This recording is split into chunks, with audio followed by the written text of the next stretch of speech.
watching KOCO 5. Breaking news is happening now. Breaking news, multiple people shot and multiple crime scenes are unfolding tonight in downtown Oklahoma City, all after two separate shootings.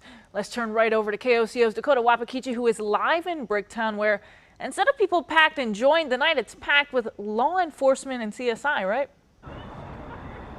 Yeah, there's a ton of cops out here. Just a little bit ago when we showed up, I think I saw at least over 20 to 30 first responders out here, and that's because they're reporting to a shooting here. I want to show you some of this. They're still investigating this. There's a ton of Oklahoma City officers over there that taped off the parking lot over there, and that's because they're reporting to this shooting. What they say is that two groups, they got in an argument walking around here, and one of the groups ended up firing gunshots at the other. Now, 4 victims are in that, and they're all in the hospital, and police say that they're in various conditions from serious to critical condition, but just recently, police say that 3 people have been arrested in this and that they've recovered 2 guns. Now, there is a lot of information here still going around. Earlier, I saw OHP and ambulances, so there's a lot to unpack here, and as we learn more, we'll bring you the latest.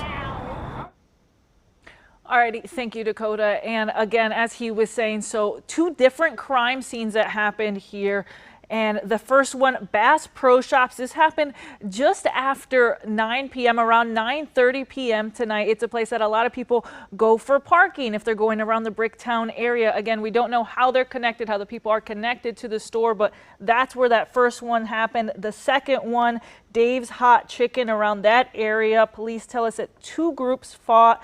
4 victims total there after that initial first one. So 5 people shot here tonight. Still a lot of questions. We're going to figure out who those people are, who those 3 suspects are, and what charges they will be facing. You can download the KOCO app for updates on all breaking news. Have a good night.